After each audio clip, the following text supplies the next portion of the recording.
আল্লাহ যখন আমাদের ভালো কিছু দেন আমরা চাই আরেকটু বেশি পেতে। যেমন ধরুন, আমরা যখন অসুস্থ হয়ে যাই, আল্লাহ আমাদের একটু সুস্থ করে দিলে আমরা কি দোয়া করি? আমরা বলি, আল্লাহ আমাদের পুরোপুরি সুস্থ করে দেন।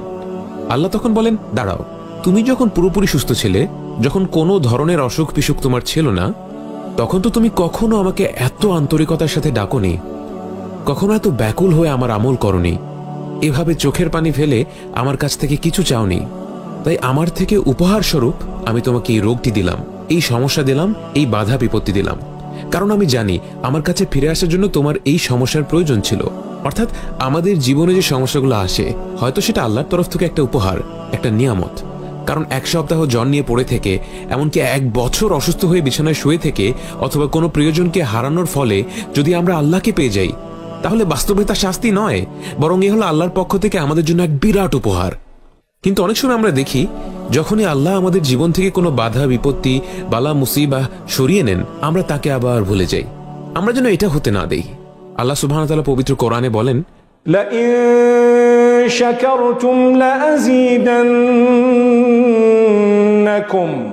এখানে যে ভাষা ব্যবহার করা হয়েছে তার ব্যাকরণগত বিশ্লেষণ করে দেখলে আমরা দেখব, আল্লাহ বলছেন যে কোনো সন্দেহ নেই, আমরা একেবারে নিশ্চিত হয়ে বলতে পারি যে আল্লাহ অবশ্যই অবশ্যই নিঃসন্দেহে আমাদের বৃদ্ধি করে দিবেন।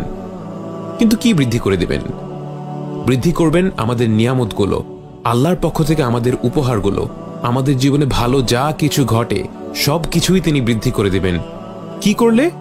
আমরা যদি আল্লাহর প্রতি কৃতজ্ঞ হই। অর্থাৎ আল্লাহর নিয়ামতগুলো আমাদের কৃতজ্ঞতার সাথে ঘনিষ্ঠভাবে সম্পৃক্ত। আমরা যদি আল্লাহর প্রতি কৃতজ্ঞ না হই, তাহলে আমাদের জীবনে আপাত দৃষ্টিতে যা কিছু ভালো জিনিস আছে তা আসলে আল্লাহর নিয়ামত নয়, বরং এটা আল্লাহর পক্ষ থেকে শাস্তি অথবা একটা বড় ধরনের পরীক্ষা। যেমন ধরুন, একজন মানুষের খুবই আরামদায়ক একটা বিছানা আছে, কিন্তু সে আল্লাহর প্রতি কৃতজ্ঞ না।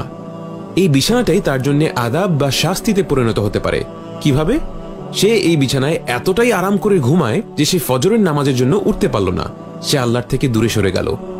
অপরদিকে আরেকজন মানুষের জীবনে আপাত দৃষ্টিতে খারাপ কিছু ঘটে গেল, হয়তো তার বাবা মা মর্মান্তিক দুর্ঘটনায় ইন্তেকাল করলেন। আল্লাহ আমাদের সবার বাবা মার হায়াতকে দীর্ঘ করে দিন, এবং যাদের বাবা মা ইন্তেকাল করেছেন তাদের ক্ষমা করুন।